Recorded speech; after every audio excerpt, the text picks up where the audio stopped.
Hello everyone, welcome to Internet Learning. Hope you all are doing well. So today we are going to revise chapter number 12 of class 11 geography, and the chapter's name is Water Oceans. So first of all, if you are new to the channel, then please subscribe to it and don't forget to press the bell icon so that you never miss an update. You can also join our WhatsApp channel with the link in the description box. And also, if you want to watch the line by line explanation of this chapter, you can click on the I button. There you will find the playlist. Right, so let's start with our today's chapter, water oceans.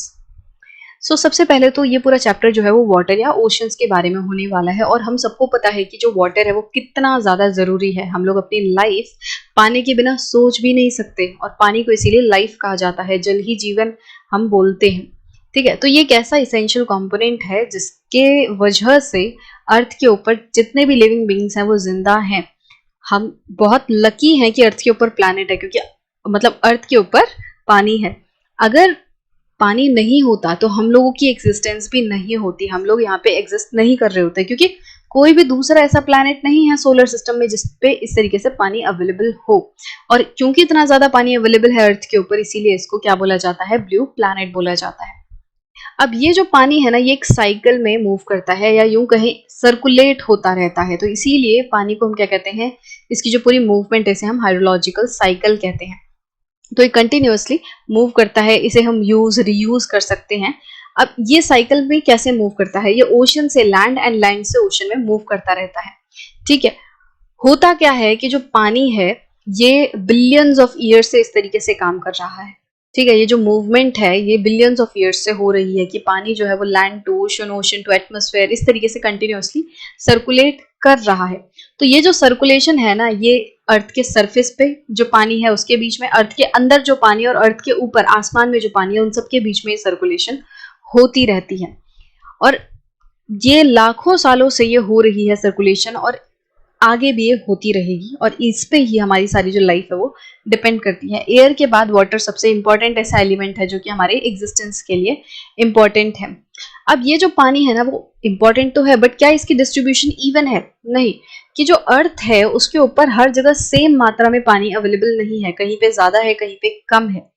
ठीक, सो ये जो hydrological cycle है, अब इसकी अगर बहुत definition की बात करें एकदम, it is the circulation of water with in the earth hydrosphere in different forms. इसको हम ये कह सकते हैं कि जो हाइड्रोस्फेयर है उसमें पानी अलग अलग फॉर्म्स में सर्कुलेट करता है। वो अलग अलग फॉर्म्स क्या है, लिक्विड, सॉलिड एंड गैस। तो अर्थ के हाइड्रोस्फेयर में जब water liquid, solid and gaseous form में सर्कुलेट करता है तो उसको हम हाइड्रोलॉजिकल साइकिल कहते हैं। इसके साथ साथ इस हाइड्रोलॉजिकल साइकिल को हम ऐसे भी कह सकते हैं कि पानी जो है वो ओशन, इसके साथ साथ एटमॉस्फेयर, लैंड सरफेस, सब सरफेस एंड ऑर्गेनिजम्स, इन सब में भी सर्कुलेट कर रहा है। कि ओशन और एटमॉस्फेयर, लैंड सरफेस, सब सरफेस, इन सभी चीजों के बीच में पानी जो है वो कंटिन्यूअसली मूव कर रहा है। जैसे आप यहाँ देखो, यहाँ पे ट्रांसपिरेशन हो रही है, इवोपोरेशन हो रही है। अब जब ट्रांसपिरेशन इवोपोरेशन हो रही है तो उसके बाद ऊपर जाके कंडेंसेशन होगी, कंडेंसेशन होगी, बादल बनेंगे, तो प्रेसिपिटेशन होगी, प्रेसिपिटेशन होगी तो ये पानी सरफेस पे आएगा, नदियों में बहेगा, जमीन पे बहेगा। जमीन पे जब पानी जाएगा तो कुछ पानी ग्राउंड के अंदर फिल्ट्रेट कर जाएगा, इसको हम क्या बोलते हैं, इनफिल्ट्रेशन इनटू ग्राउंड वाटर। पानी के अंदर पानी जो है वो जमीन के अंदर रिस जाएगा। कुछ पानी जो है वो बह बह के नदियों में चला जाएगा, नदियां जो है वो बह बह के समुद्र में चली जाएंगी, तो फिर पानी जो है वो समुद्र से, इन नदियों से इवोपोरेट होगा। तो कंटिन्यूअसली एक साइकिल चल रही है, इवोपोरेशन हो रही है, प्रेसिपिटेशन हो रही है, फिर से इवोपोरेशन हो रही है, फिर से प्रेसिपिटेशन हो रही है। इस तरीके से पानी जो है वो कंटिन्यूअसली मूव कर रहा है। इसमें ये देखो नदियां वगैरह इन्वॉल्व है, इसमें पेड़ पौधे भी इन्वॉल्व है, ऑर्गेनिजम्स इन्वॉल्व है, हम भी पानी को इनटेक करते हैं, एक्सक्रीट करते हैं। ठीक है, इसके साथ साथ आपको इसमें ओशन इन्वॉल्व दिखेगा कि ओशन जो है वो पानी को स्टोर कर रहा है, इवेपोरेशन हो रही है। तो इस तरीके से पूरी सर्कुलेशन है। ये चीज आप पुरानी क्लासेस में भी पढ़ के आ चुके हो कि किस तरीके से पानी जो है वो कंटिन्यूअसली सर्कुलेट करता है। आपकी बुक में भी ये पूरी फोटो दी हुई है, इसमें देखो इवेपोरेशन हो रही है, यहाँ पे इवेपो ट्रांसपिरेशन लिखा हुआ है, इसका मतलब इवेपोरेशन प्लस ट्रांसपिरेशन है। तो इवेपोरेशन हो रही है, कंडेंसेशन हो रही है, फिर प्रेसिपिटेशन हो रही है। विंड की वजह से भी जो पानी है वो एटमॉस्फेयर में जो पानी है वो मूव कर रहा है। समुद्र में पानी आएगा, जो प्रेसिपिटेशन वगैरह होगी उससे समुद्र में पानी आएगा, और फिर समुद्र का जो पानी है वो फिर से इवेपोरेट हो जाएगा। फिर ऐसी सेम साइकिल चलेगी, इवेपोरेशन से कंडेंसेशन, कंडेंसेशन से प्रेसिपिटेशन, प्रेसिपिटेशन से फिर से जब वो पानी आएगा जमीन पे और समुद्र में फिर से इवोपोरेट करेगा। तो इस तरीके से कंटिन्यूअसली साइकिल चलती जाएगी। तो लगभग 71% ऑफ प्लेनेटरी वाटर जो है वो ओशंस में पाया जाता है, और बाकी जो बचा हुआ पानी है वो फ्रेश वाटर के रूप में glacier, ice cap, ground water, उसके बाद lakes, soil moisture, atmosphere, streams and life मतलब ऑर्गेनिजम्स के अंदर पाया जाता है। तो मैक्सिमम पानी जो है वो ओशंस के पास है। ओशंस के में जो सेलाइन वाटर है वो है, उसके बाद जो भी बचा पानी वो फ्रेश वाटर कहलाता है, और वो इन सभी फॉर्म्स में अवेलेबल है। नियरली 59% ऑफ वाटर जो है, जो प्रेसिपिटेशन के रूप में जमीन पे गिरता है या अर्थ पे आता है, वो वापस इवोपोरेट हो जाता है। मतलब जो भी प्रेसिपिटेशन हो रही है उसका 59% वाटर जो है वो इवोपोरेट कर जाता है, राइट। और बाकी जो बचा हुआ पानी है भाई, 59 तो इवोपोरेट कर गया, तो बचा हुआ 49% जो प्रेसिपिटेशन हो रही है उसका क्या होगा, वो क्या करेगा, वो सरफेस रन ऑफ करेगा, मतलब जो नदी नाले हैं उसके फॉर्म में सरफेस पे इस तरीके से बहेगा, जमीन में वो रिस जाएगा, ग्राउंड वाटर के रूप में बन जाएगा, ग्लेशियर के फॉर्म में पानी जो है वो स्टोर हो जाएगा, बाकी बचा हुआ जो प्रेसिपिटेशन है। अब ये चीज हमें नोट करनी है कि जो रिन्यूएबल वाटर है ना वो कांस्टेंट है, और इंक्रीज होती जा रही है इस चीज की डिमांड, वो भी बहुत तेजी से। कि देखो पानी तो कांस्टेंट है, पानी तो जो जो है सो है, और वो भी साफ पानी, रिन्यूएबल पानी जितना है उतना ही है, बट पॉपुलेशन लगातार बढ़ती जा रही है, पॉपुलेशन बढ़ रही है तो इसकी डिमांड बढ़ रही है, जिसकी वजह से पूरी दुनिया भर में वाटर क्राइसिस जो है वो बन रहे हैं, स्पेशली भी एंड टेम्पोरली भी, कि अलग अलग एरियाज में भी क्राइसिस बन रही है, और टाइम वाइज भी क्राइसिस बन रही है, कि साल के कुछ महीनों में बहुत ज्यादा दिक्कत होती है, बाकी महीनों में तो भी काम चल जाता है, इस तरीके से। अब पहले ही पानी जो है वो बहुत ही ज्यादा लिमिटेड है, डिमांड ज्यादा है, इसके साथ साथ इस प्रॉब्लम को और ज्यादा बड़ा करने के लिए क्या चीज हमने ऐड कर दी है, पॉल्यूशन, कि हम रिवर वाटर्स को पॉल्यूट करते जा रहे हैं, जिसकी वजह से जो थोड़ा बहुत फ्रेश वाटर हमारे पास है वो भी खराब हो रहा है, और ये वाटर क्राइसिस बढ़ रहा है, ठीक है। अब नेक्स्ट जो टॉपिक है वो है relief of the ocean floor, कि ओशन फ्लोर के ऊपर किस तरीके के रिलीफ है।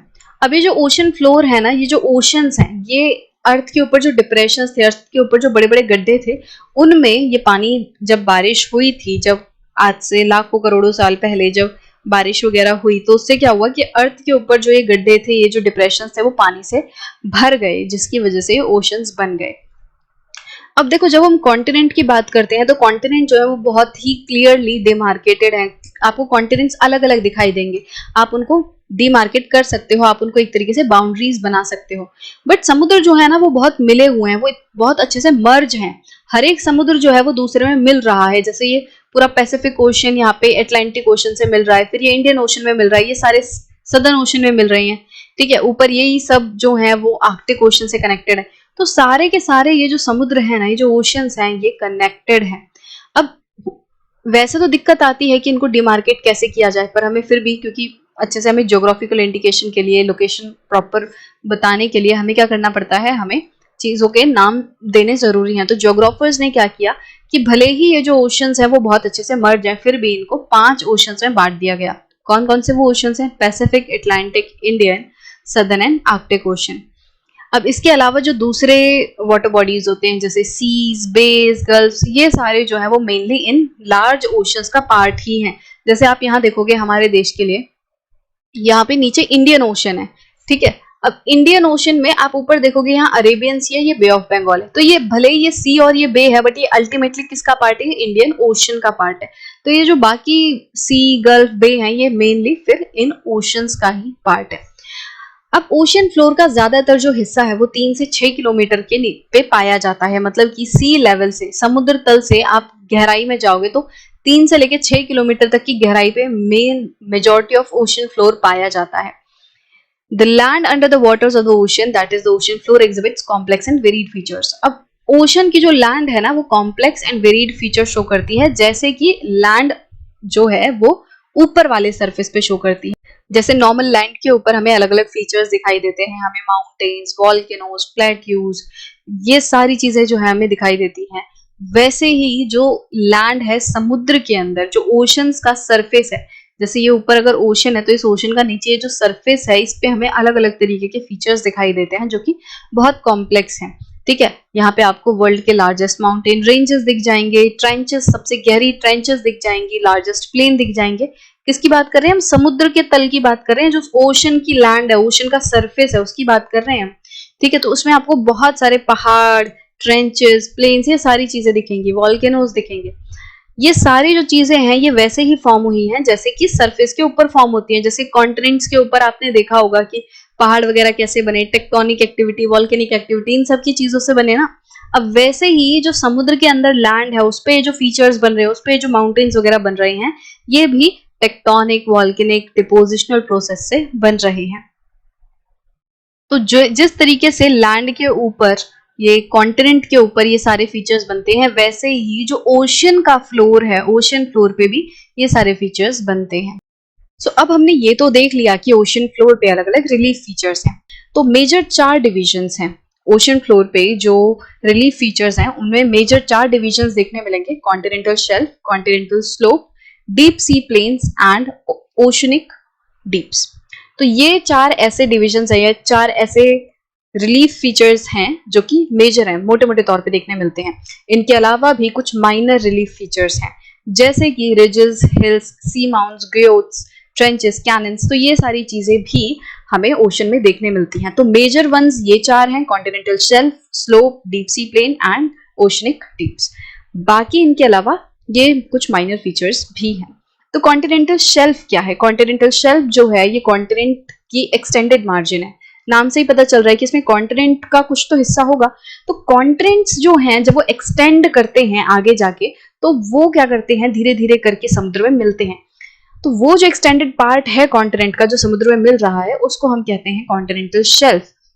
यहाँ पे नॉर्मली क्या होता है कि यहाँ पे शैलो सी एंड गल्फ्स वगैरह दिखते हैं। कॉन्टिनेंटल शेल्फ वाले एरिया पे क्या होती हैं, सी या गल्फ नॉर्मली दिखते हैं, और ये ओशन का शैलोएस्ट पार्ट होते हैं। ओशन यहाँ पे सबसे कम गहराई के होते हैं।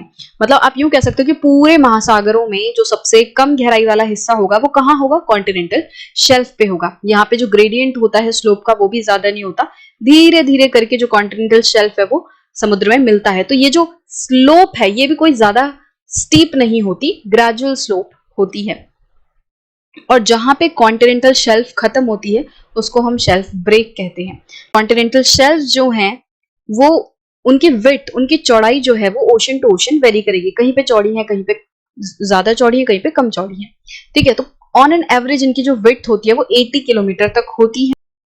बट कुछ कुछ जगहें ऐसी भी होती हैं जहां पे कॉन्टिनेंटल शेल्फ्स या तो बहुत नैरो होती हैं या होती ही नहीं है। जैसे कि जो कोस्ट ऑफ चिली है या जो सुमात्रा का वेस्टर्न कोस्ट है, यहाँ पे क्या देखने मिलेगा कि यहाँ पे कॉन्टिनेंटल शेल्फ्स बहुत कम या नहीं है। वहीं साइबेरियन शेल्फ जो है आर्कटिक ओशन में, वो ऐसी कॉन्टिनेंटल शेल्फ है जो कि बहुत ज्यादा ब्रॉड है, बहुत ज्यादा उसकी विड्थ है, 1500 किलोमीटर तक उसकी विड्थ है, और ये वर्ल्ड की सबसे बड़ी, सबसे ज्यादा ब्रॉड कॉन्टिनेंटल शेल्फ है। अब यहाँ पे हमने क्या बोला कि ये ओशन के सबसे शैलोएस्ट पार्ट है। तो इनकी डेप्थ जो है वो कितनी हो सकती है, कितनी गहराई इनकी हो सकती है? लगभग 30 मीटर से लेके 600 मीटर तक इनकी जो डेप्थ है वो वेरी कर सकती है। ये जो कॉन्टिनेंटल शेल्स होती हैं इनमें क्या होता है, सेडिमेंट्स वगैरह बहुत ज्यादा डिपॉजिट होते हैं, क्योंकि ये जस्ट मार्जिन पे है, ये कॉन्टिनेंट के मार्जिन पे है, कॉन्टिनेंट धीरे धीरे करके खत्म हो रहा है। तो अभी मैं आपको पिक्चर भी दिखाऊंगी, उससे आपको सारे पॉइंट्स क्लियर हो जाएंगे। जो भी अभी हमने डिस्कस किया वो सारी चीज आपको उस पिक्चर से क्लियर हो जाएंगी। तो ये जो कॉन्टिनेंटल शेल्स है ना, यहाँ पे क्या होता है, नदियां वगैरह आके अपना पूरा लोड डिपॉजिट करती हैं। जो भी वो सैंड, सिल्ट, क्ले, जो भी चीजें लाई थी वो यहाँ पे आके डिपॉजिट करेंगी। ग्लेशियर्स वगैरह भी हमें पता है बहुत ज्यादा इरोजन करते हैं, और वो जो इरोडेड मटेरियल है वो सब यहाँ पे आके डिपॉजिट होता है। तो कॉन्टिनेंटल शेल्फ पे ना अलग अलग थिकनेस के सेडिमेंट्स वगैरह देखने मिल जाएंगे, और ये जो सेडिमेंट्स हैं वो वेव्स एंड करंट्स के थ्रू डिस्ट्रीब्यूट होते रहते हैं। कि भाई जो नदियां हैं, जो ग्लेशियर्स वगैरह, उन्होंने मटेरियल आके डिपॉजिट तो कर दिया, अब इस डिपॉजिट को फैलाने का काम वेव्स एंड करंट्स करते हैं। और जब ओवर द 1000 years ये डिपॉजिट बहुत ज्यादा हो जाता है, जो लेयर ऑफ डिपॉजिट है वो बहुत ज्यादा हो जाता है, तो इसमें धीरे धीरे करके फॉसिल्स जो है वो जमा होने लगते हैं, और ये एरिया फॉसिल्स रिच हो जाता है। यहाँ पे फॉसिल फ्यूल्स अच्छे खासे मिलने लगते हैं। अब पिक्चर देख लेते हैं। ये देखो, यहाँ पे कॉन्टिनेंट है, ये वाला जो एरिया है कॉन्टिनेंट है। अब इसके बाद देखो ये, अब कॉन्टिनेंट जो है वो धीरे धीरे करके उसमें थोड़ी सी गिरावट आ रही है, ढलान आ रही है, और ये एरिया अब समुद्र में घुस चुका है। ये पूरी क्या है, ये पानी में है, ये एरिया पानी के अंदर है। तो ये वाला जो एरिया है मैं वापस से अगर रेड कलर से दिखाऊं, ये वाला जो है ये एरिया समुद्र के अंदर है। हम क्या पढ़ रहे हैं, हम उन रिलीफ फीचर्स की बात कर रहे हैं जो समुद्र में है। तो ये एरिया समुद्र के अंदर है, बट ये पार्ट किसका है, ये कॉन्टिनेंट का पार्ट है।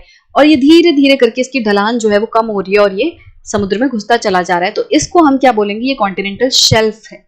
ठीक है, ये कॉन्टिनेंटल शेल्फ है, इसकी गहराई ज्यादा नहीं होती है। देखो यहाँ पे पानी जो है वो यहाँ पे दिख रहा है ना, तो इसकी गहराई ज्यादा नहीं होती। जबकि यहाँ देखो पानी का लेयर जो सी लेवल है वो यहाँ पे है और इसका जो बेस है वो यहाँ पे है, तो यहाँ पे गहराई बहुत ज्यादा होगी। On the other hand if you look at the continental shelf, ये ज्यादा डीप नहीं होते, शैलो होते हैं। ठीक है, और यहाँ पे क्या होता है कि जो नदी वगैरह आएगी वो अपना मटेरियल डिपॉजिट करती है। नदी ज्यादातर क्या होती है, वो समुद्र वगैरह में जाके मिलती है, तो वो जो भी मटेरियल लाएंगे वो यहाँ पे डिपॉजिट करेंगे, जिसकी वजह से इन स्लोप्स के ऊपर काफी अच्छे खासे जो थिकनेस के डिपॉजिट्स यहाँ पे इकट्ठे हो जाएंगे, जिनमें फॉसिल फ्यूल्स हमें मिल जाएंगे। तो ये प्रोसेस जो है वो काफी लंबा होगा, हजारों सालों तक जब यहाँ पे डिपोजिशन होगा तब जाके हमें फॉसिल फ्यूल्स वगैरह मिलेंगे। बट इस तरीके से आप देखोगे कहीं कहीं पे, जैसे मुंबई हाई वगैरह भी है, यहाँ पे क्या है, ये एरियाज फॉसिल रिच एरिया होते हैं। समुद्र के जो किनारों पे आपने देखा होगा कॉन्टिनेंटल शेल्फ वाले एरिया के ऊपर काफी सारे एक्सट्रैक्शन वाली फैसिलिटीज लगी रहती हैं जिसमें फॉसिल फ्यूल्स निकाले जाते हैं। तो उनका रीजन ये है कि ये एरियाज रिच क्यों हैं, क्योंकि यहाँ पे डिपोजिशन बहुत ज्यादा होता है नदी वगैरह के थ्रू। अब नेक्स्ट है कॉन्टिनेंटल स्लोप। तो कॉन्टिनेंटल स्लोप वो पार्ट है जब कॉन्टिनेंटल शेल्फ यहाँ पे खत्म होगी और उसके बाद ये कॉन्टिनेंटल स्लोप खत्म होगी। अब देखो कॉन्टिनेंटल स्लोप शुरू होगी, यहाँ पे नाम से ही पता चल रहा है कि कॉन्टिनेंटल स्लोप, इसका मतलब इसमें स्लोप है, इसमें ढलान अच्छी खासी होगी। ये देखो इधर से धीरे धीरे करके इसकी ढलान आ रही थी शेल्फ तक, बट एक पॉइंट आएगा जिसे हम कहेंगे शेल्फ ब्रेक। शेल्फ ब्रेक वो पॉइंट है जहां पे कॉन्टिनेंटल शेल्फ खत्म हो रही है। अब इसके बाद देखो अचानक से ढलान आ गई, यहाँ पे भी देखो इस तरफ यहाँ तक शेल्फ है और इसके बाद अचानक से ढलान आएगी, तो ये वाला जो एरिया है ये क्या बन गया, आपका कॉन्टिनेंटल स्लोप बन गया। कॉन्टिनेंटल स्लोप क्या करती है, ये कॉन्टिनेंटल शेल्फ को ओशन बेसिन से जोड़ती है, कनेक्ट कर रही है ना। इधर पे ये कॉन्टिनेंटल शेल्फ है, यहाँ पे कॉन्टिनेंटल स्लोप है, तो ये क्या कर रही है, ओशन बेसिन से कॉन्टिनेंटल शेल्फ को जोड़ने का काम कर रही है, इन दोनों के बीच में आती है। अब इन कॉन्टिनेंटल शेल्फ पे आपको कैनियंस वगैरह भी देखने मिलेंगे। अगर आप थोड़ा सा ध्यान से देखोगे तो ये देखो इस पे ना आपको हल्का हल्का सा ब्लैकिश कुछ दिख रहा है, ऐसा लग रहा है जैसे गड्ढे हैं या नाली टाइप है। तो इधर पे क्या होता है कि ये जो लोडेड मटेरियल होता है, जो नदी वगैरह अपना लोड लाती है, उनकी वजह से भी इरोजन होता है। जब वो शेल्फ पे आके टकराएंगे धीरे धीरे करके वो नीचे भी आएंगे, तो इधर पे क्या होता है कि जो लैंडस्लाइड वगैरह भी यहाँ पे होती है, क्योंकि स्लोप है, इधर पे स्लोपी एरिया है, तो जो मटेरियल डिपॉजिट हो रहा है वो थोड़ा सा इधर उधर होगा, वहां पे लैंडस्लाइड टाइप भी समुद्र के अंदर हो सकती है, जिसकी वजह से यहाँ पे इरोजन होगा और कैनियंस बन जाएंगे। कैनियंस मुझे पता है कि आप पिछले चैप्टर्स में पढ़ के आ रखे हो लैंडफॉर्म वाले एरिया में, लैंडफॉर्म वाले टॉपिक में, कि कैनियंस क्या होती हैं। तो वो एक तरीके से गहरी खाइयां होती हैं, वो यहाँ पे बन जाएंगी इस स्लोप वाले इलाके पे। और भी अच्छे से इमेजिन करना है तो आप, जैसे नाला होता है ना, तो इधर पे नाला टाइप जो एरिया है वो यहाँ पे ओपन हो जाएगा। इसके अलावा इसके रीजन्स क्या हो सकते हैं, इसका जो कारण है वो टेक्टोनिक एक्टिविटी भी हो सकती है, कि टेक्टोनिक एक्टिविटीज की वजह से भी यहाँ पे कैनियंस बन सकती हैं। और एक चीज आप यहाँ पे देखोगे, इस तरफ में एक तरफ तो आपको दिख रहा है कि यहाँ पे कॉन्टिनेंटल शेल्फ है, फिर स्लोप है और फिर यहाँ पे ये प्लेन शुरू हो रहे हैं, बट इधर पे देखोगे एक ब्रेक है। कॉन्टिनेंटल शेल्फ है, स्लोप है, बट ये नीचे बीच में एक वी टाइप, एक गड्ढा टाइप दिख रहा है, एक डिप्रेशन टाइप दिख रहा है। तो ये क्या है, ये ट्रेंच है। तो कॉन्टिनेंटल स्लोप के एंड पे ही ट्रेंचेस भी दिखेंगी। अगर कॉन्टिनेंटल स्लोप के बाद प्लेन नहीं है तो वहां पे क्या होगा, वहां पे ट्रेंच होगी। ट्रेंच क्या होता है, वो पार्ट होता है जहां पे एक प्लेट दूसरे के अंदर जा रही होती है। यहाँ पे सबडक्शन जोन है, ये जो ओशनिक प्लेट है वो दूसरे के अंदर जा रही है, सबडक्ट कर रही है, तो यहाँ पे ये वी शेप आपको रिलीफ देखने मिलेगा, इसी को हम ट्रेंचेस कहते हैं। तो स्लोप के एंड पे ही आपको ट्रेंचेस देखने मिलेंगी। अगर ट्रेंचेस नहीं है तो फिर नॉर्मल स्लोप के एंड पे प्लेन्स देखने मिलेंगे। इनका ग्रेडियंट जो है वो अच्छा खासा होता है, 2 to 5 इनका ग्रेडियंट होता है, मतलब स्लोप अच्छी खासी होती है। और इनकी जो डेप्थ है वो 200 से लेके 3000 मीटर तक वेरी करती है। नाउ डीप सी प्लेन्स, तो डीप सी प्लेन्स जो है ना, एबिसल प्लेन्स भी कहते हैं, ये मेनली बहुत ही जेंटली स्लोपिंग एरियाज होते हैं ओशन बेसिन पे। तो कॉन्टिनेंटल स्लोप के बाद आपको एक और चीज देखने मिलेगी यहाँ पे, जैसा हमने पहले भी चैप्टर्स में पढ़ा था कि कॉन्टिनेंटल शेल्फ है, उसके नीचे स्लोप है और उसके नीचे कॉन्टिनेंटल एक राइज भी होता है। कॉन्टिनेंटल राइज के बाद आपको फिर ये पूरे जो डीप सी प्लेन्स हैं वो देखने मिलेंगे एंड मिड ओशनिक रिजेस तक आपको ये चलते हुए दिखाई देंगे। तो आप क्यों कह सकते हो कि डीप सी प्लेन्स जो हैं वो continental rise and mid oceanic ridges के बीच में ये आते हैं। ये बहुत ही ज्यादा फ्लैट होते हैं, स्मूथ रीजन्स हैं वर्ल्ड में, कि मतलब धरती के ऊपर जो बहुत ही फ्लैटेस्ट एंड स्मूदेस्ट रीजन है वो डीप सी प्लेन का है। फ्लैट एंड स्मूथ क्यों है? क्योंकि जो भी समुद्र में मटेरियल वगैरह आता है, सैंड सिल्ट आती है, वो यहाँ पे डिपॉजिट हो जाती है। तो जो थोड़ी बहुत भी उबड़ खाबड़ अगर जमीन होती है तो उस पर वो डिपोजिट्स इसको स्मूदन कर देते हैं। इसके साथ साथ जो ओशनिक रिजेस की वजह से जो वॉल्केनिक लावा इरप्ट होता है तो वो भी काइंड ऑफ इसको स्मूदन करता जाता है। इनकी जो डेप्थ है वो 3000 से लेकर 6000 मीटर तक वेरी करती है। ये प्लेन्स जो है वो फाइन ग्रेन सेडिमेंट्स जैसे कि क्ले एंड सिल्ट से कवर होते हैं। और हमारे ओशन फ्लोर का बहुत बड़ा हिस्सा डीप सी प्लेन्स कवर करते हैं। लगभग 2/3 हिस्सा जो है वो इन प्लेन्स से ही कवर्ड है। फिर है ओशनिक डीप्स और ट्रेंचेस। ये जो एरियाज हैं ये धरती का डीपेस्ट पार्ट है। यहाँ पे जो ट्रेंचेस हैं वो रिलेटिवली स्टीप साइडेड होती हैं। ये जो ट्रेंचेस हैं ये इस तरीके से स्टीप इनकी साइड होती है, वी शेप्ड आपको ये रिलीफ फीचर देखने मिलेंगे। नैरो बेसिन आपको देखने मिलेगा, वी शेप होता है तो नीचे से ये जो एरिया है वो बहुत ही पतला होता है।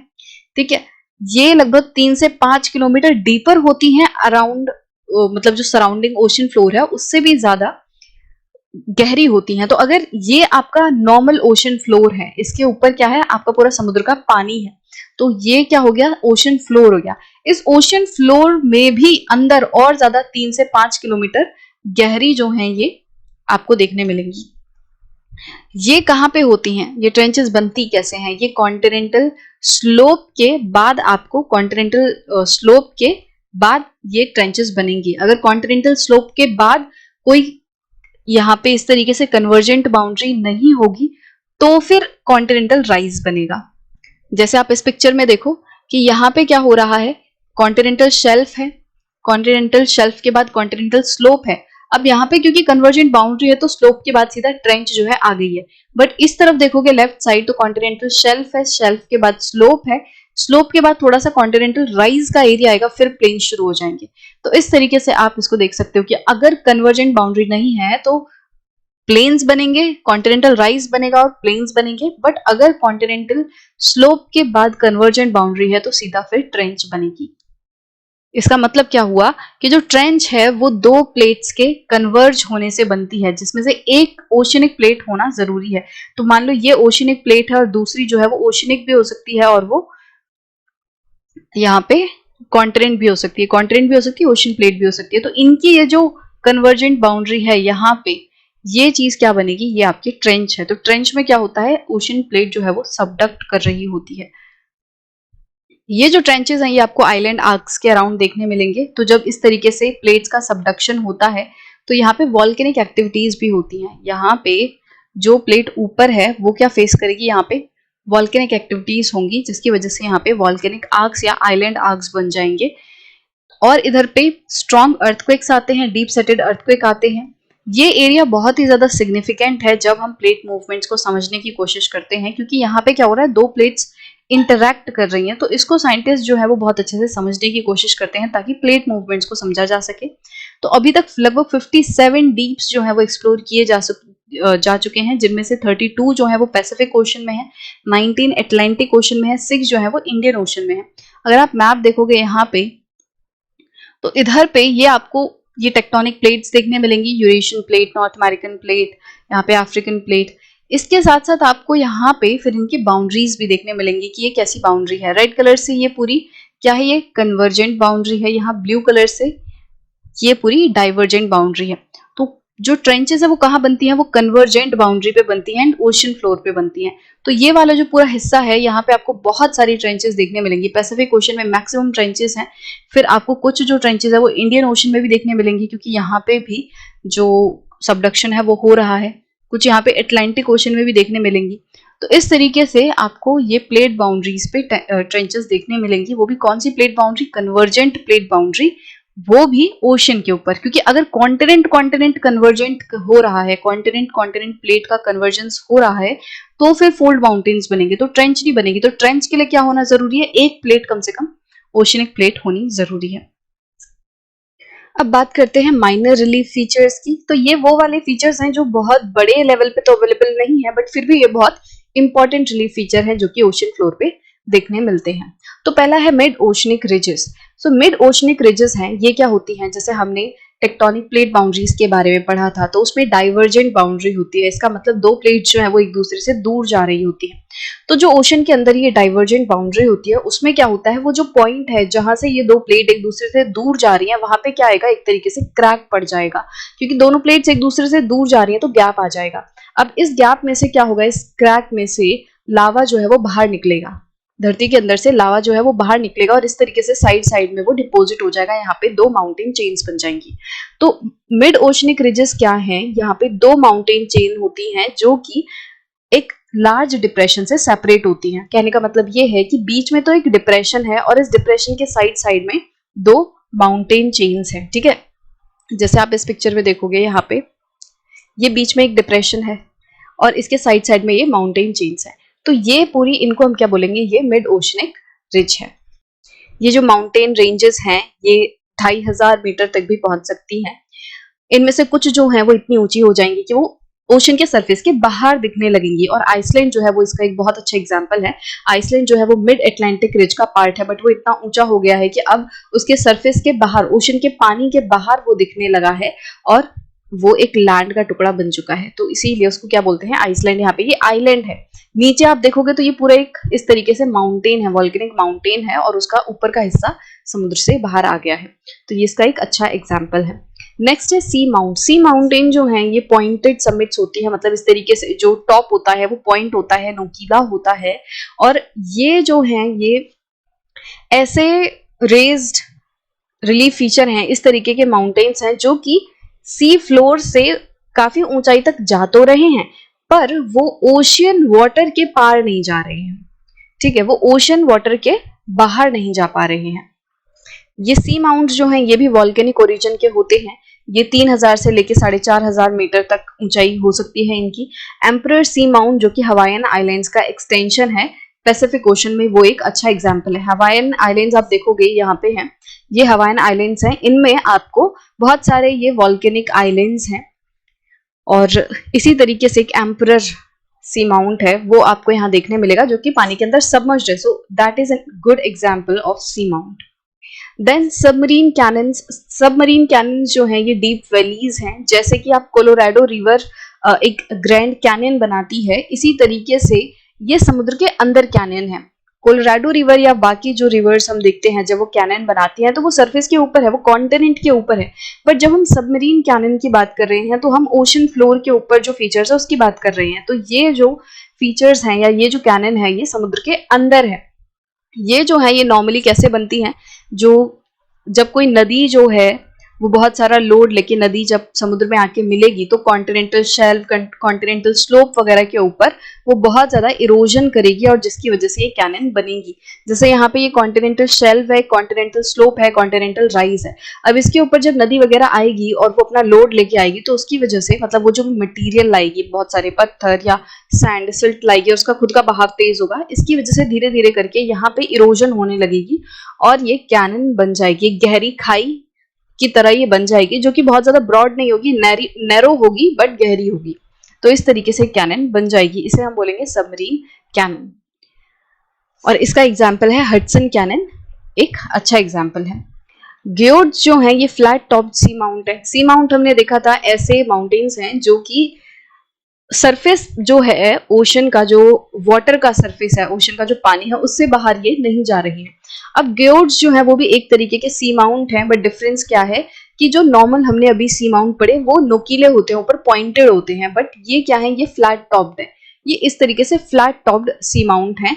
ये जो है ये ग्रेजुअल सब्सिडेंस शो करते हैं। ग्रेजुअल सब्सिडेंस मतलब कि देखो, मान लो पहले ये नोकीला सी माउंट था बट धीरे धीरे करके क्या हुआ, यहाँ पे इरोजन हो गया। यहाँ पे जैसे लहर वगैरह की वजह से, पानी के बहाव से ये जो पॉइंटेड टिप थी वो इरोड होकर फ्लैट बन गई। इसके साथ साथ जैसे जैसे जो मिड ओशनिक रिज है उससे दूर जाती जाती है ये लैंड, तो धीरे धीरे करके ये जो वॉल्केनिक स्ट्रक्चर है ये और ज्यादा डेंस और हैवी होता जाता है। यहाँ पे आप देखोगे कि जो मिड ओशनिक रिज है या जो सी फ्लोर स्प्रेडिंग है उसमें क्या होता है कि ये जो डाइवर्जेंट बाउंड्री से वॉल्केनो निकलेगा और धीरे धीरे करके ये प्लेट क्योंकि एक दूसरे से दूर जा रही हैं तो अल्टीमेटली जो वॉल्केनिक स्ट्रक्चर है या जो वॉल्केनो का लावा वगैरह बाहर आया था वो भी दूर जाता जाएगा। तो नई लैंड आती जाएगी, अपीयर होती जाएगी, नया लावा आता जाएगा और पुराना जो है वो दूर होता जाएगा। आई होप कि आपको जो सी फ्लोर स्प्रेडिंग वगैरह है वो ऑलरेडी क्लियर होगी कि मान लो यहाँ पे इस तरीके से ये दो प्लेट्स एक दूसरे से दूर जा रही थी। अब अगर ये एक दूसरे से दूर जाएंगी तो क्या होगा, इनके बीच का गैप बढ़ता जाएगा और अंदर से ये लावा निकलेगा। तो ये रेड कलर से लावा निकला था, अब ये दूर जाएंगी, ठीक है। अब ये दूर जाएंगी और ज्यादा, तो क्या होगा कि जो रेड कलर का लावा है, इसको मैं थोड़ा सा आपको समझा ही देती हूँ। यहाँ पे जो रेड वाला लावा है वो दूर आ गया क्योंकि ये एक दूसरे से दूर जा रहे हैं और बीच में से अब नया लावा जो है वो निकल के आएगा। तो ब्लू वाला जो है सबसे रीसेंट है और रेड वाला जो है वो ओल्ड है। तो जैसे जैसे ये दूर जाएगा मिड ओशनिक रिज से, ये इस डाइवर्जेंट बाउंड्री से दूर जाएगा, तो ये हिस्सा जैसे ये जो रेड वाला है ये वॉल्केनिक स्ट्रक्चर ही है, तो ये और ज्यादा डेंस होता जाएगा, भारी होता जाएगा और जैसे ये भारी होगा तो नीचे सबसाइड करेगा, नीचे धसेगा। तो ये जो ग्योट्स हैं एक तरीके से एक ऐसा एग्जाम्पल है जो कि हमें ये बताते हैं कि यहाँ पे सबसिडेंस हो रहा है, यहाँ पे जो जमीन है वो थोड़ा नीचे धस रही है और इसका इरोजन हो रहा है। लगभग 10,000 सी माउंट्स एंड ग्योट्स जो है वो अकेले पैसिफिक ओशन में ही मिलते हैं। तो इतना ज्यादा जो वॉल्केनिक एक्टिविटीज है वो पैसिफिक ओशन के अंदर होती हैं कि अकेले उसमें 10,000 से ज्यादा सी माउंट्स एंड ग्योट्स मिलते हैं। नेक्स्ट है अटोल। अटोल जो है ये लो आइलैंड्स हैं, ट्रॉपिकल ओशंस में मिलते हैं, कोरल रीफ से सराउंडेड होते हैं और उसके बीच में डिप्रेशन होता है। इसको आप पिक्चर से अच्छे से समझ पाओगे। लो आइलैंड्स मतलब बहुत उठे हुए नहीं है, जैसे एक होता है इस तरीके से आइलैंड, जैसे यहाँ पे आप देखोगे कि ये समुद्र का सरफेस है। अब इस पे उठा हुआ आइलैंड कैसा होगा, इस तरीके से उठा हुआ आइलैंड होगा। बट लो आइलैंड का मतलब क्या है कि ये इतना उठा हुआ नहीं है, ये थोड़ा सा ही बस पानी के सरफेस से थोड़ा सा ऊंचा दिख रहा है ऐसे, ठीक है। तो लो आइलैंड का मतलब वो है। अब ये देखो ये चारों तरफ से इस तरीके से एक रिंग टाइप स्ट्रक्चर बन गया है और ये मेनली कोराल रीफ का बना हुआ होता है। ये जो रिंग बनी है ये कोराल रीफ्स की बनी हुई है और बीच में ये पूरा एक डिप्रेशन बन गया है। तो होगा क्या कि जो सी माउंट्स वगैरह थे, जो यहाँ पे ये समुद्र के अंदर सी माउंट है, इन्हीं के आसपास जो कोराल रीफ है वो बनने लगेगी। अब माउंट जो है वो तो अंदर धस गया है, सी माउंट अंदर धस चुका है, पर उसके ऊपर जो कोराल रीफ है वो सरफेस के बाहर दिखने लगेगी। जैसे ये समुद्र का सरफेस है और यहाँ पे ये सी माउंट है, ठीक है, या ग्योट है। अब होगा क्या, इसके ऊपर इधर पे इसके साइड साइड चारों तरफ से जो कोराल रीफ है वो बनने लगेगी और कोराल रीफ बन बन के वो ऊपर सरफेस पे दिखने लगेगी। और आपको फिर धीरे धीरे करके, क्योंकि जो पूरा माउंटेन का टिप होगा, जो सी माउंट का टिप होगा, उसके चारों तरफ इस तरीके से ये कोराल रीफ बन जाएगी। तो ऊपर से देखने में एक रिंग लाइक स्ट्रक्चर दिखेगा, ऐसा लगेगा कि जैसे रिंग है एक, और उसके अंदर जो डिप्रेशन हमें देखने मिलेगा, यहाँ पे बीच में क्या होगा, ये एक डिप्रेशन लाइक हमें देखने मिलेगा। और जबकि ये चीज क्या है, ये नीचे आपको इसके माउंट ही देखने मिलेगा, सी माउंट है, बट क्योंकि अब उसके चारों तरफ कोराल रीफ बन चुकी है, वो ऊपर आ गई है, तो ये इस तरीके का एक रिंग लाइक स्ट्रक्चर दिख रहा है। तो ये जो अटोल हैं ये सी लगून से बन सकते हैं, फ्रेश, ब्रैकिश और हाईली सलाइन वाटर में भी ये बन सकते हैं। Now let's talk about temperature of ocean waters. अब इस सेक्शन में आप ये देखोगे कि जो ओशन वाटर है वो किस तरीके से स्पेशली एंड वर्टिकली टेम्परेचर में चेंज आता है। तो ओशन वाटर जो है वो जैसे लैंड सोलर एनर्जी की वजह से हीट अप होती है, वैसे ही ओशन वाटर भी सूरज की जो किरणें आती हैं, सूरज की जो गर्मी है उससे ओशन वाटर भी गर्म होते हैं। बट होता क्या है कि जो लैंड है वो बहुत तेजी से गर्म और ठंडी हो जाती है, वहीं जो वाटर है, ओशनिक वाटर है, वो लैंड के मुकाबले धीरे गर्म होता है और धीरे ही ठंडा होता है।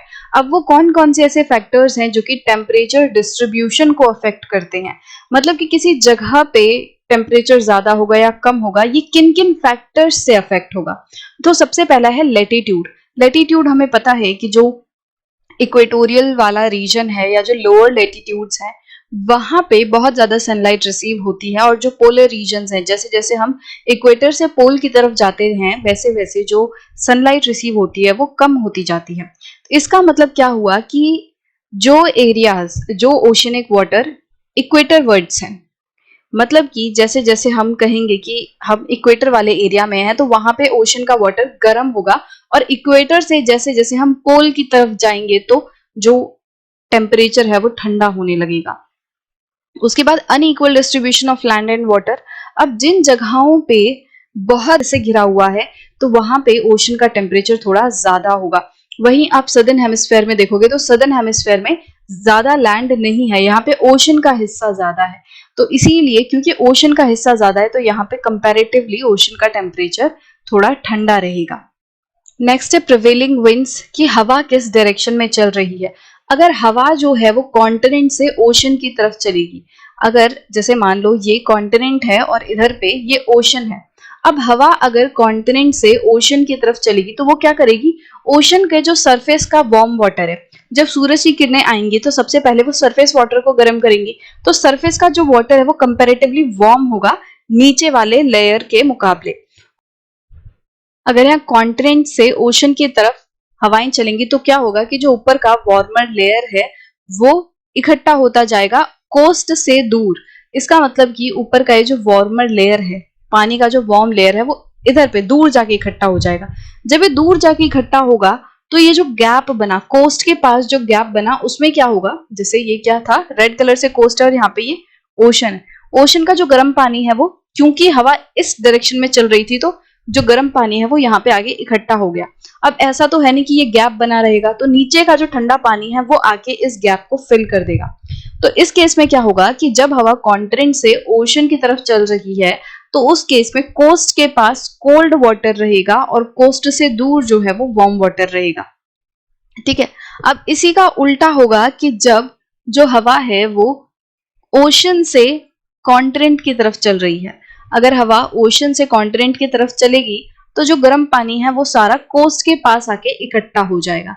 अब ये कोस्ट के पास गर्म पानी इकट्ठा हो जाएगा तो नीचे से ये जो ठंडा पानी है वो ऊपर आके ये वाले एरिया को कवर कर लेगा। तो इस चीज को, ये जो ठंडा पानी ऊपर से नीचे आता है, इसे अपवेलिंग कहते हैं। यहाँ पे अपवेलिंग हो रही है, जो नीचे एक वाला लेयर का पानी है वो ऊपर आके गैप को फिल कर रहा है, तो यहाँ पे अपवेलिंग होगी। तो इस केस में क्या होगा कि जो कोस्ट है उसके पास वार्म वाटर है और कोस्ट से दूर कोल्ड वाटर है। तो इस तरीके से जो प्रिवेलिंग विंड्स हैं वो भी अफेक्ट करती हैं कि ओशन का टेम्परेचर कहाँ पे कैसा होगा। नेक्स्ट जो है वो है ओशन करंट्स। अब जिस तरीके का ओशन करंट चल रहा होगा वो उसी तरीके से अपने आसपास वाले एरिया को इन्फ्लुएंस करेगा। जब वार्म ओशन करंट किसी ऐसे इलाके में जाएगा जहां पे कोल्ड एरिया है तो वो वार्म ओशन करंट उस कोल्ड एरिया के पानी को भी थोड़ा सा वार्म कर देगा। वहीं अगर कोई कोल्ड ओशन करंट है, जब कोल्ड ओशन करंट किसी वार्मर इलाके में जाएगा तो ये जो वार्मर इलाके का पानी है जब वो इस कोल्ड ओशन करंट से मिलेगा तो वो पानी भी थोड़ा सा ठंडा हो जाएगा। तो मतलब कि अगर वार्म कहीं पे जाएगा तो वो पानी को वार्म कर देगा। कोल्ड करंट अगर किसी जगह पे, कोल्ड करंट जो है वो थोड़े वार्मर वाली जगह पे आएगा तो वो क्या करेगा, वो पानी को थोड़ा ठंडा कर देगा। तो ये जो ओशन करंट है ये भी एक तरीके से अफेक्ट करते हैं कि वाटर का टेम्परेचर कैसा रहेगा। अगर ओशन करंट ठंडा है तो वो अपने आसपास वाले पानी को भी ठंडा कर देगा, अगर गर्म है तो वो अपने आसपास वाले पानी को भी थोड़ा गर्म कर देगा। इस तरीके से ये जो करंट्स हैं वो भी अफेक्ट करते हैं। यहाँ पे एग्जांपल दिया हुआ है कि जैसे गल्फ स्ट्रीम है जो कि एक वार्म करंट है, जब ये नॉर्थ अमेरिका के ईस्टर्न कोस्ट पे जाता है, जो करंट है बहते बहते जब नॉर्थ अमेरिका के ईस्टर्न कोस्ट में पहुंचता है एंड यूरोप के वेस्टर्न कोस्ट पे पहुंचता है, तो ये जो गल्फ स्ट्रीम वाला ओशन करंट है ये क्या करता है, ये इनके टेम्परेचर को बढ़ा देता है। ठीक है। इसी तरीके से जो लैब्राडोर करंट है जो कि एक कोल्ड करंट है, जब ये north east coast of North America पे पहुंचता है तो ये वहां के टेम्परेचर को ठंडा कर देता है। जैसे आप यहाँ पे जो मैप है इसको देखोगे तो गल्फ स्ट्रीम वाला जो आपको करंट है वो इधर पे दिखाई देगा, गल्फ स्ट्रीम आपको यहाँ पे दिखाई देगी ये वाले। तो ये जो है ये वार्म करंट है। अब जब ये यहाँ जहां जहां से निकल के जाएगा आपको ये साउथ ईस्ट को, इधर पे जो टेम्परेचर है यही जब आगे बहते बहते जाएगा तो वेस्टर्न कोस्ट ऑफ यूरोप है इसका टेम्परेचर भी थोड़ा सा गर्म हो जाएगा। वही हम लैब्राडोर करंट की बात करें तो जो लैब्राडोर करंट है ये ऊपर से आ रहा है, ये कोल्ड करंट है। जब ये नीचे आएगा, जब ये यहाँ पे आएगा तो ये यहाँ के पानी को थोड़ा सा ठंडा कर देगा। तो इस तरीके से जो ये ओशन करंट है ये भी ओशन के पानी को अफेक्ट करती है। यहाँ पे एक और पॉइंट है इनक्लोज्ड सी को लेकर। अगर कोई सी इनक्लोज्ड है, इनक्लोज्ड का मतलब क्या है कि वो चारों तरफ से लैंड से घिरी हुई है, यहाँ चारों तरफ जो है लैंड है, ये पूरी लैंड वाला एरिया है और बीच में ओशन है। अगर बीच में ओशन होगा तो देखो यहाँ पे अभी हमने देखा कि अगर कोल्ड करंट जहां जाएगा तो वो पानी को थोड़ा ठंडा कर देगा, वार्म करंट जहां जाएगा वो पानी को थोड़ा वार्म कर देगा। तो जो करंट्स हैं वो पानी के टेम्परेचर को थोड़ा सा नॉर्मलाइज करने की कोशिश करते हैं। पर अगर कोई सी इनक्लोज्ड है, वो चारों तरफ से घिरी हुई है लैंड से, तो यहाँ पे क्या होगा, यहाँ पे कोई भी कोल्ड या वार्म करंट आके इस पानी के टेम्परेचर को न्यूट्रलाइज नहीं कर पाएगा। तो अगर ये जो सी है, अगर ये एनक्लोज्ड सी ट्रॉपिकल एरियाज में है, तो यहाँ पे इस सी का टेम्परेचर नॉर्मल सी से ज्यादा गर्म रहेगा। वहीं अगर ये सी थोड़े हायर लेटीट्यूड्स पे है, थोड़े पोलर वाले तरफ है और ये इनक्लोज्ड सी है, तो इसका टेम्परेचर बाकी सेम लेटीट्यूड्स पे जो दूसरी सीज हैं उनके मुकाबले इनक्लोज्ड सी का जो टेम्परेचर है वो गर्म रहेगा ओपन सी के मुकाबले। Now let's look at horizontal and vertical distribution of temperature, कि जो टेम्परेचर है ओशन वाटर का वो किस तरीके से डिस्ट्रीब्यूटेड है। अब यहाँ पे एक पिक्चर दी हुई है जिसमें कि आपको टेम्परेचर डेप्थ प्रोफाइल दिखाई हुई है। इसका मतलब ये है कि कैसे कैसे गहराई के बढ़ने के साथ जो ओशन वाटर का टेम्परेचर है वो चेंज हो रहा है। तो नॉर्मली क्या होता है कि आपको ना एक तो बाउंड्री लाइन देखने मिलेगी। तो पहली बात, मैक्सिमम जगहों पे क्या होता है, ऐसा नहीं है कि पूरे ओशियन का जो पानी है उसका टेम्परेचर सेम होगा, ऐसा नहीं है। कुछ लेयर्स में पानी का टेम्परेचर हमें देखने मिलता है। लेयर्स कैसे, इसका मतलब ये है कि कुछ लेयर्स तक या कुछ डेप्थ तक हमें एक पर्टिकुलर टेम्परेचर का पैटर्न दिखता है, उसके बाद हमें कुछ अलग टेम्परेचर का पैटर्न दिखता है और उसके बाद कुछ अलग पैटर्न दिखता है। इसका मतलब ये है कि जैसे आप यहाँ पे देखोगे 100 से लेके कुछ 200 किलोमीटर तक क्या है कि ये वाला एरिया में, इस वाले जो बैंड है, डेप्थ है, यहाँ पे पानी का जो टेम्परेचर है वो बहुत तेज़ी से नहीं गिर रहा है, ऑलमोस्ट सेम सा ही है, ज़्यादा चेंज नहीं हुआ है। बट उसके बाद ये ऊपर वाला है सरफेस वाटर और ये नीचे वाला है, ये नीचे वाला है डीप वाटर। इन दोनों ही वाटर्स के बीच में आपको एक बैंड, एक बाउंड्री दिख रही होगी। ये वाला वो लेयर है जिसमें बहुत तेजी से टेम्परेचर घट रहा है। इसमें देखो यहाँ पे 22-23 टेम्परेचर कुछ था, 22-23 डिग्री सेल्सियस था। उस टेम्परेचर से घट के लगभग 5 डिग्री सेल्सियस का टेम्परेचर यहाँ हो गया, सिर्फ कुछ 500 से 1000 मीटर के एरिया के बीच में ही इतनी तेज़ी से यहाँ टेम्परेचर में गिरावट आई है। तो इस वाले बाउंड्री को हम क्या कहते हैं, जो surface water and deep water के बीच में ये जो लेयर है इसको हम कहते हैं थर्मोक्लाइन। ये थर्मोक्लाइन वो लेयर है जो कि कैसा है, जहाँ पे बहुत तेज़ी से टेम्परेचर गिरता है। अब अगर हम बात करें कि किन किन जगह पे कैसे कैसे लेयर हमें देखने मिलते हैं, सो जो लो लैटिट्यूड्स हैं, लो लैटिट्यूड मतलब एक तरीके से जो ट्रॉपिकल एरियाज हैं, और जो मिड लैटिट्यूड्स हैं, यहाँ पे हमें नॉर्मली 3 लेयर्स देखने मिलते हैं। 3 लेयर्स मतलब कि समुद्र के अंदर इस तरीके से हमें 3 लेयर ऑफ वाटर देखने मिलेगा जिसका टेम्परेचर अलग अलग है। तो पहला लेयर ये रहता है जो सबसे वार्म रहता है। सबसे वार्म क्यों रहता है, क्योंकि यहाँ पे डायरेक्ट सनलाइट रिसीव होती है। तो फर्स्ट लेयर ये कुछ 100 से 400 मीटर तक की इसकी डेप्थ रहती है। इस एरिया में क्या होता है, सबसे ज़्यादा टेम्परेचर रहता है, या यूं कहें 500 मीटर तक लगभग ये एरिया रहता है। ठीक है, फर्स्ट लेयर, इसका टेम्परेचर 20 से 25 डिग्री सेल्सियस के बीच में रहता है। अब एक और पॉइंट है कि हमने ये तो कह दिया कि लो लैटिट्यूड एंड मिड लैटिट्यूड्स में 3 लेयर्स देखने मिलेंगे, पर इसमें एक पॉइंट है कि लो लैटिट्यूड्स में या ट्रॉपिकल एरिया में तो ये 3 लेयर पूरे साल भर देखने मिलेंगे। मतलब कि throughout the year you will find there are 3 layers in the ocean. On the other hand if you talk about mid latitudes में क्या होता है, सिर्फ समर के टाइम पे, सिर्फ गर्मियों वाले मौसम में क्या होता है, ये 3 लेयर बनते हैं। मतलब गर्मियों वाले मौसम में आपको ये फर्स्ट जो वार्मेस्ट लेयर है जिसका 20 से 25 डिग्री सेल्सियस का टेम्परेचर है, ये आपको देखने मिलेगा। सो लो लैटिट्यूड्स में throughout the year, whole year में आपको ये चीज़ देखने मिलेगी।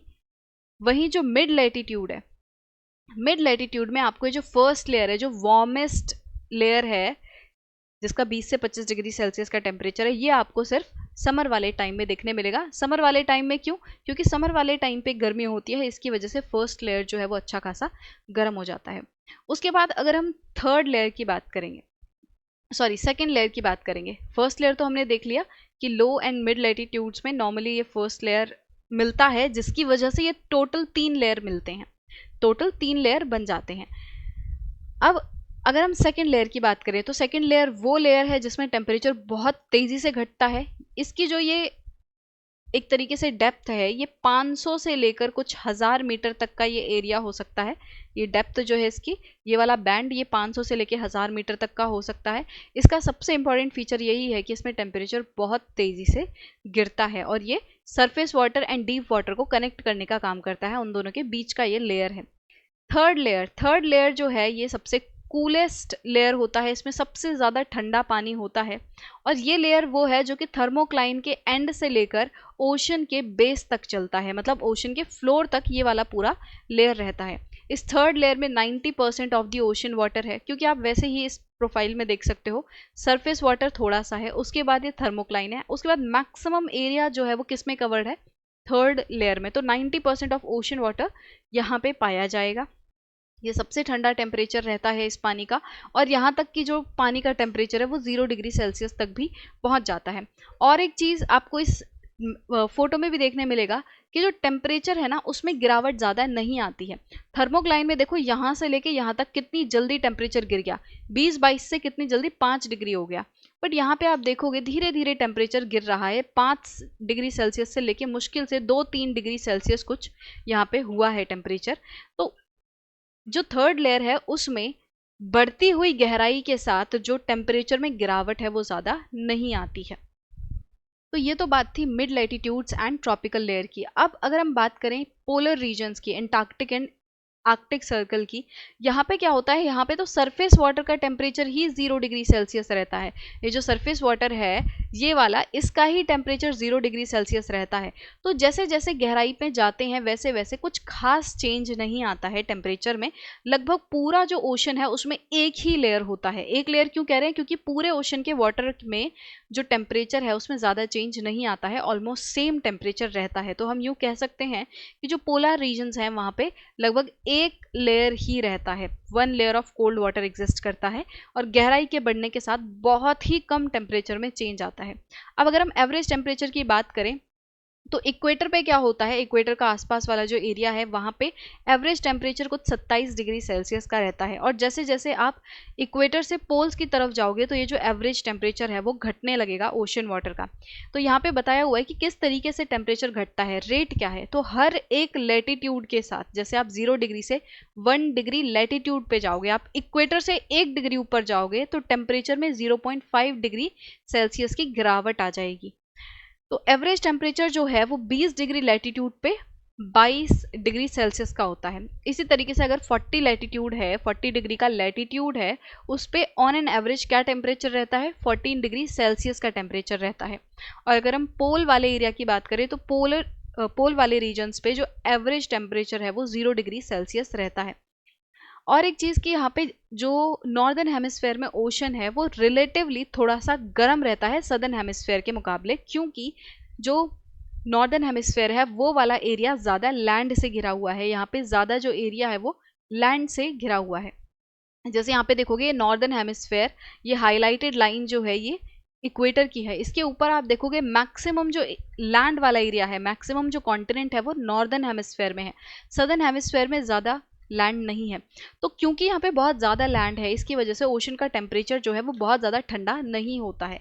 तो ये थोड़ा सा वार्म रहता है और ये थोड़ा सा कोल्ड रहता है। सदर्न हेमिस्फेयर का जो ओशन रहता है वो थोड़ा सा कोल्ड रहता है। तो कितना रहता है इसका एवरेज टेम्परेचर, नॉर्दर्न हेमिस्फेयर में जो ओशन है उसका annual average temperature 19 degree Celsius रहता है, और सदर्न हेमिस्फेयर का जो एनुअल एवरेज टेम्परेचर है वो 16 डिग्री सेल्सियस रहता है। तो इतना इसमें आपको फ़र्क देखने मिलेगा कि थोड़ा सा ठंडा है सदर्न हेमिस्फेयर का टेम्परेचर। रीज़न क्या है कि अनइक्वल डिस्ट्रीब्यूशन है लैंड एंड वाटर का, नॉर्दर्न हेमिस्फेयर में ज़्यादा लैंड है। तो यहाँ पे फिर से फर्स्ट लेयर की बात की गई है कि जो फर्स्ट लेयर है वो मैक्सिमम हीट रिसीव करता है। क्यों, जैसा कि शुरुआत में ही बताया कि जो ये वाला लेयर है वो सबसे ज़्यादा हीट रिसीव करता है, और ये कन्वेक्शन के प्रोसेस के थ्रू यहाँ पे जो हीट है उसको नीचे वाले लेयर्स में ट्रांसफर करता है। तो ऐसा तो है नहीं कि पूरी हीट पूरे तरीके से ट्रांसफर हो जाएगी, ऊपर वाला लेयर लगातार सन से हीट रिसीव करता रहेगा। तो इसमें क्या होगा, ऊपर वाला लेयर मैक्सिमम गर्म रहेगा और नीचे वाले लेयर्स में कन्वेक्शन के थ्रू हीट ट्रांसफर तो होगी बट बहुत ज़्यादा नहीं हो पाएगी। इसीलिए नीचे नीचे जैसे हम जाएंगे बढ़ते हुए गहराई के साथ टेम्परेचर जो है वो डिक्रीज करेगा। और ये जो रेट ऑफ डिक्रीज है कि किस रेट से डिक्रीज हो रहा है, जैसे अभी हमने देखा कि हर एक लैटिट्यूड के साथ 0.5 डिग्री सेल्सियस का गिरावट आएगी। अब ये चीज़ यूनिफॉर्म नहीं है, ठीक है। इसी तरीके से जैसे लैटिट्यूड के केस में ये चीज़ यूनिफॉर्म नहीं है, वो एवरेज हमने बताया कि हर एक लैटिट्यूड के बढ़ने के साथ लगभग 0.5 डिग्री सेल्सियस की गिरावट आएगी, तो वो एवरेज है।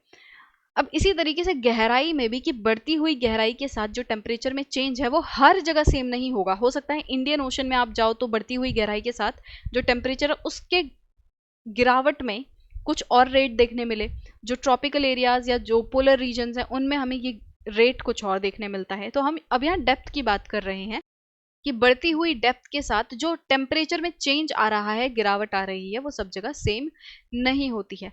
टेम्परेचर जो है वो लगभग 200 मीटर तक बहुत तेज़ी से गिरता है, बहुत तेज़ी से गिरावट आती है और उसके बाद 200 मीटर के बाद जो टेम्परेचर है फिर उसमें चेंज थोड़ा कम हो जाता है, ठीक है। मतलब कि फिर इतनी तेजी से टेम्परेचर नहीं गिरता है। जैसे आप देखोगे यहाँ पे टेम्परेचर बहुत तेजी से गिरा है बट इसके आगे ये इतना ज़्यादा तेजी से नहीं गिरा है। तो यही चीज़ कही जा रही है कि शुरुआत के जो लेयर्स हैं उनमें टेम्परेचर बहुत तेजी से गिरता है बट उसके बाद टेम्परेचर में इतनी ज़्यादा गिरावट नहीं आती है।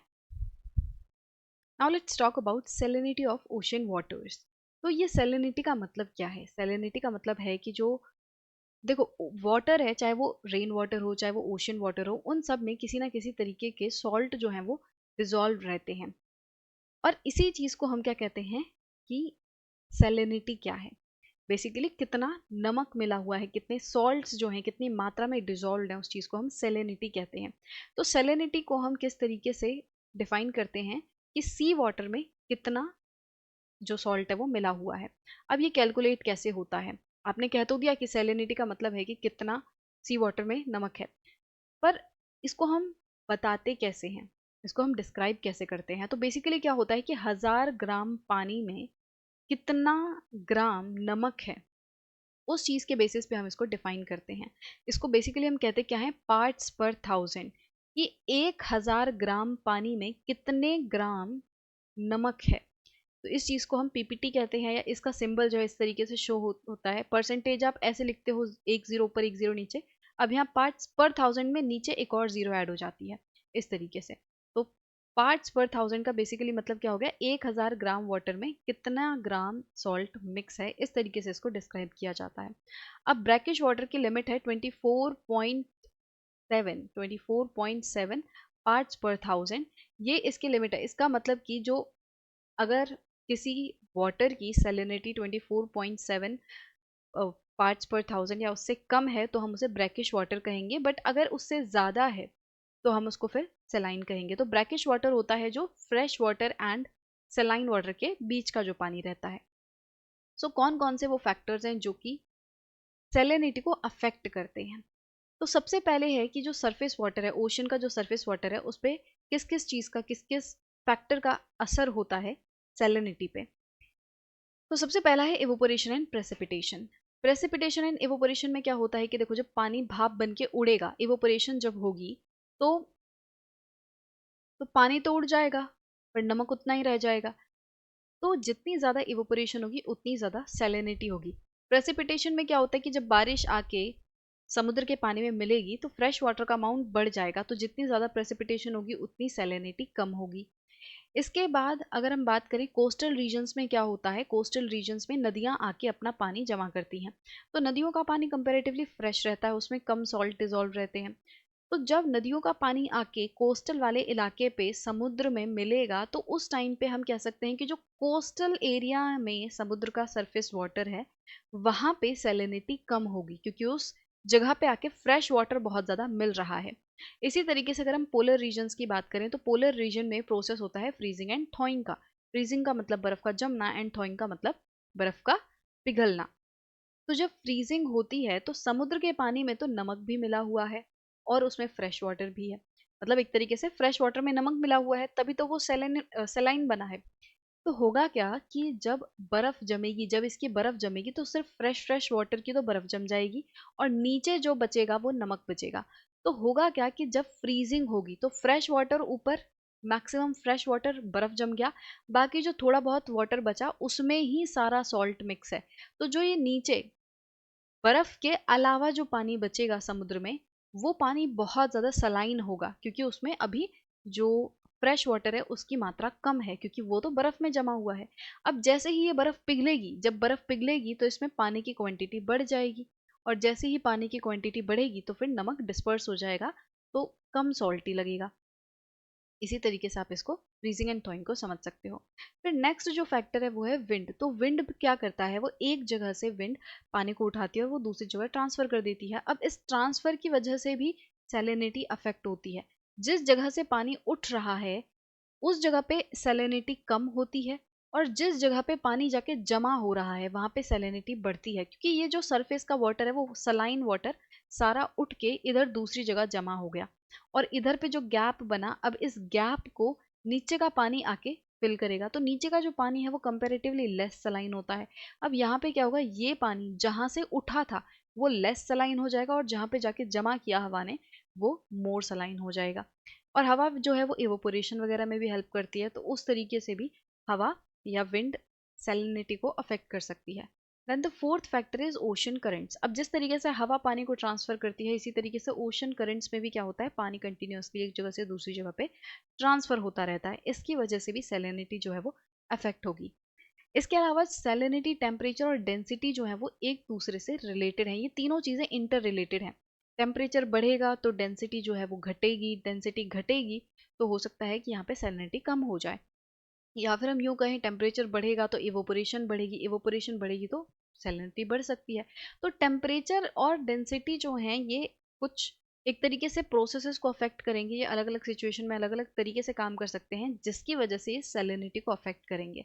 तो कोई भी चेंज, मतलब देखो मेन बात क्या है कि सैलिनिटी, टेम्परेचर एंड डेंसिटी ये तीनों एक दूसरे से जुड़े हुए हैं। इनमें से अगर किसी एक चीज़ में चेंज आएगा तो दूसरी में भी चेंज आएगा। अगर टेम्परेचर और डेंसिटी बदलेंगे तो सैलिनिटी अपने आप बदलेगी। अब यहाँ पे कुछ फैक्ट दिए हुए हैं कि कौन सी ऐसी वाटर बॉडीज हैं जो कि सबसे ज़्यादा हाईएस्ट सैलिनिटी वाली हैं। तो लेक वैन है इन तुर्की, ये जो है 330 पार्ट्स पर थाउजेंड की इसकी सैलिनिटी है। इसके बाद डेड सी है, इसमें 238 पार्ट्स पर थाउजेंड। इसका मतलब ये है कि अगर आप 1000 ग्राम ऑफ डेड सी का वाटर लोगे तो उसमें 238 ग्राम तो आपको नमक ही मिलेगा। Then there is Great Salt Lake, इसमें 220 पार्ट्स पर थाउजेंड की सैलिनिटी है। तो ये तीन मेन हाईएस्ट सैलिनिटी वाली वाटर बॉडीज हैं। So now let's look at the horizontal distribution of salinity.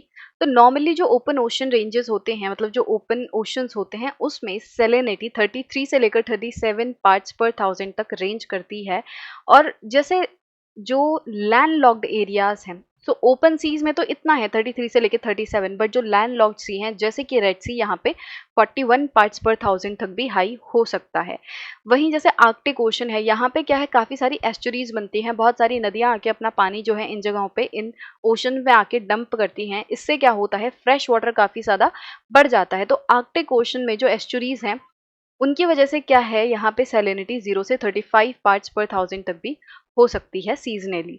जहाँ हॉट ड्राई रीजन्स हैं, जहाँ एवोपोरेशन बहुत ज़्यादा होती है, वहाँ पे सैलिनिटी 70 तक भी पहुँच सकती है, 70 पार्ट्स पर थाउजेंड तक भी पहुँच सकती है। अब अगर पैसिफिक ओशन की बात करें तो पैसिफिक ओशन काफ़ी बड़ा है, उसकी शेप जो है कुछ इस तरीके की है, जिससे उसमें बहुत ज़्यादा वेरिएशंस देखने मिलती हैं। इसका मतलब ये है कि ऐसा नहीं है कि पूरे पैसिफिक ओशन में आपको एक तरीके की सैलिनिटी दिखाई देगी, अलग अलग जगह पे अलग अलग सैलिनिटी हो सकती है। सैलिनिटी जो है वो नॉर्दर्न हेमिस्फेयर के वेस्टर्न पार्ट्स में 35 से लेकर 31 तक घट जाती है। मतलब जो नॉर्मली जो नॉर्दर्न हेमिस्फेयर का वेस्टर्न पार्ट है वहाँ पे आपको सैलिनिटी 35 से लेकर 31 पार्ट्स पर थाउजेंड तक दिखेगी। ठीक है, होता क्या है कि यहाँ पे आर्कटिक रीजन से मेल्टेड वाटर आता है, बर्फ का जो पिघला हुआ पानी होता है वो आता है, एंड बर्फ जो है वो फ्रेश वाटर वाली होती है। तो वो फ्रेश वाटर जब पिघल पिघल के आता है आर्कटिक रीजन से, सो नॉर्दर्न हेमिस्फेयर का जो वेस्टर्न पार्ट है वहाँ पे जो फ्रेश वाटर है वो बढ़ जाता है, जिसकी वजह से सैलिनिटी कम हो जाती है। इसी तरीके से अगर सदर्न हेमिस्फेयर में देखें तो 15 से लेके 20 लैटिट्यूड वाले जो रीजन्स हैं, यहाँ पे 33 पार्ट्स पर थाउजेंड तक सैलिनिटी होती है। अब जो अटलांटिक ओशन है, इसकी एवरेज सैलिनिटी 36 पार्ट्स पर थाउजेंड तक होती है। हाईएस्ट सैलिनिटी इसकी 15 से 20 लैटिट्यूड्स के बीच में पाई जाती है, और मैक्सिमम सैलिनिटी जो है वो 37 पार्ट्स पर थाउजेंड की है, जो कि नॉर्दर्न हेमिस्फेयर में 20 डिग्री नॉर्थ से लेके 30 डिग्री नॉर्थ, एंड अगर हम वेस्टर्न हेमिस्फेयर देखें तो वेस्टर्न जो हमारे मार्क्स पड़ते हैं 20 डिग्री वेस्ट से 60 डिग्री वेस्ट के बीच में ये एरिया पड़ता है। तो मतलब यहाँ पे अगर आप देखोगे तो ऑलमोस्ट ये वाला जो एरिया है इधर पे, ये वाला, क्योंकि ये प्राइम मेरिडियन से वेस्ट की तरफ पड़ रहा है, तो कितना वेस्ट, 20 से लेके 60 डिग्री वेस्ट, और इक्वेटर से ऊपर नॉर्थ में कितना नॉर्थ, 20 से लेके 30 डिग्री नॉर्थ। तो ये वाला जो बेसिकली एरिया है ये काफ़ी ज़्यादा हाई सैलिनिटी रिकॉर्ड करता है। It gradually decreases towards north, जैसे जैसे हम नॉर्थ की तरफ बढ़ते जाते हैं, ऊपर जाते हैं पोल्स की तरफ, वैसे वैसे जो सैलिनिटी है वो घटेगी। बट अगर नॉर्थ सी की बात करें तो नॉर्थ सी भले ही हायर लेटीट्यूड्स पे है, नॉर्दर्न हेमिस्फेयर में है, बट इस सब के बावजूद भी यहाँ पे सैलिनिटी काफ़ी ज़्यादा है, क्योंकि यहाँ पे क्या होता है, जो अटलांटिक ड्रिफ्ट है, मतलब जो नॉर्थ अटलांटिक ड्रिफ्ट एक ओशन करंट है, ये आप यहाँ इस मैप में देखोगे इक्वेटर से पोल वर्ड्स, ये यहाँ पे ये वाला जो आपको दिख रहा है अटलांटिक ड्रिफ्ट, ये क्या कर रहा है, नॉर्थ सी इधर पे है, नॉर्थ सी में ये नीचे से गर्म पानी ले जा रहा है, नीचे से ज़्यादा सलाइन पानी यहाँ ले जा रहा है और इधर पे ऐड कर दे रहा है। इसीलिए क्या है कि ये जो नॉर्थ सी है, नॉर्थ सी भले ही कहाँ है, ऊपर हायर लेटीट्यूड्स पे है, इधर पे है ये वाली नॉर्थ सी, यहाँ पे होने के बावजूद भी इसमें सैलिनिटी काफ़ी ज़्यादा है। रीज़न नॉर्थ अटलांटिक ड्रिफ्ट जो ओशन करंट है वो है। वहीं बाल्टिक सी की बात करेंगे तो यहाँ पे लो सैलिनिटी है, क्योंकि यहाँ पे रिवर वाटर बहुत ज़्यादा आता है, बहुत सारी जो नदियाँ हैं वो अपना पानी बाल्टिक सी में डालती हैं, जिसकी वजह से फ्रेश वाटर की क्वांटिटी बढ़ जाती है और सैलिनिटी कम हो जाती है। वहीं मेडिटेरेनियन सी में क्या होता है, काफ़ी ज़्यादा सैलिनिटी है, क्योंकि यहाँ पे इवोपोरेशन बहुत ज़्यादा होती है। ब्लैक सी की जो सैलिनिटी है वो काफ़ी कम है, क्योंकि इसमें भी बहुत ज़्यादा रिवर्स वाटर इन्फ्लक्स करती हैं। तो ब्लैक सी एंड बाल्टिक सी में सैलिनिटी कम है, क्योंकि रिवर्स यहाँ पे बहुत ज़्यादा पानी डालती हैं। वहीं मेडिटेरेनियन सी में सैलिनिटी ज़्यादा है, क्योंकि यहाँ पे इवोपोरेशन बहुत ज़्यादा होती है। फिर अगर इंडियन ओशन की बात करें तो इंडियन ओशन की जो एवरेज सैलिनिटी है वो 35 पार्ट्स पर थाउजेंड है, एंड इसका अगर बे ऑफ बंगाल एंड अरेबियन सी वाले पार्ट्स को कंपेयर करें तो बे ऑफ बंगाल में क्या होता है, बहुत सारी रिवर्स आके अपना पानी गिराती हैं, जिस वजह से यहाँ पे सैलिनिटी ज़्यादा होती है, और जो अरेबियन सैलिनिटी कम होती है। बे ऑफ बंगाल में क्या होता है, क्योंकि रिवर्स बहुत ज़्यादा वाटर इन्फ्लक्स करती हैं तो सैलिनिटी कम हो जाती है। अरेबियन सी में एक तो एरिया बहुत बड़ा है, जिसकी वजह से इवोपोरेशन ज़्यादा होती है, प्लस यहाँ पे रिवर्स भी बहुत ज़्यादा पानी नहीं डालती हैं, जिसकी वजह से अरेबियन सी में सैलिनिटी ज़्यादा है। अब यहाँ पे मैप दिया हुआ है सैलिनिटी का, इसमें आप देखोगे ये जो मैप है इसमें काफ़ी सारी लाइंस दी हुई हैं, जो लाइंस आपको बताती हैं कि किस जगह पे कितनी कितनी सैलिनिटी है। तो आप यहाँ नीचे देखोगे तो ये 34 पार्ट्स पर थाउजेंड वाली लाइन है, फिर ऊपर ये 35 पार्ट्स पर थाउजेंड। तो जिन जिन जगहों से लाइनें गुजर रही हैं उन पे उनका नंबर लिखा है। जैसे ये वाला जो एरिया है यहाँ पे 36 पार्ट्स पर थाउजेंड की सैलिनिटी है, इधर पे 33 है, यहाँ कुछ रीजन्स है यहाँ पे 30 भी है, इधर पे 30 है, 33 है। इस तरीके से अलग अलग जगह पे अलग अलग सैलिनिटी देखने मिलेगी horizontally. Now let's discuss the last topic of this chapter, that is vertical distribution of salinity. So salinity जो है वो depth के साथ साथ भी change होती है, as we have looked in this earlier topic that salinity जो है वो horizontally मतलब एक एरिया से दूसरे एरिया में चेंज होगी, but at the same time it also changes as per the depth. जैसे जैसे depth या जो गहराई है वो बढ़ेगी वैसे वैसे salinity भी बढ़ेगी। तो इस तरीके से depth के साथ जो salinity है वो चेंज होती है। अब कितने लेवल से चेंज होगी, कितनी ज़्यादा चेंज होगी, कितनी कम चेंज होगी, ये डिपेंड करता है वो जगह कहाँ पे है, लोकेलिटी क्या है, वो मतलब एरिया क्या है। ठीक है, सैलिनिटी जो है वो सरफेस से अगर हम देखें, सरफेस वाटर में क्या होता है, सैलिनिटी या तो आइस मतलब वाटर जब आइस बन जाता है या वाटर इवोपोरेट हो जाता है, तो आइस के बनने एंड इवोपोरेशन की वजह से सरफेस वाटर में सैलिनिटी इंक्रीज करती है। और जब किसी रिवर से वाटर इनफ्लक्स हो जाता है, मतलब कोई रिवर पानी आके गिरा देती है ओशन में, या फिर बर्फ पिघल जाती है, या फिर प्रेसिपिटेशन हो जाती है, ये सारी चीजें क्या करती हैं, सरफेस लेवल पे सैलिनिटी को घटा देती हैं। सो इंक्रीज होता है due to ice and evaporation. Ice मतलब आइस का बन जाना, ठीक है। तो आइस और इवोपोरेशन होगा तो सैलिनिटी विल इंक्रीज। और जब ये आइस पिघलेगी या फिर पानी ऐड होगा किसी भी जरिए से, तो here we are talking about the surface water only. तो सरफेस वाटर का क्या होगा, यहाँ पे सैलिनिटी डिक्रीज कर जाएगी। बट जब हम बात करते हैं डीप ओशन की, जब हम गहराई की बात करते हैं, अब गहराई पे क्या हो रहा है, कुछ भी ऐसा कोई सिस्टम नहीं है जहाँ पे वाटर ऐड या लूज हो सके।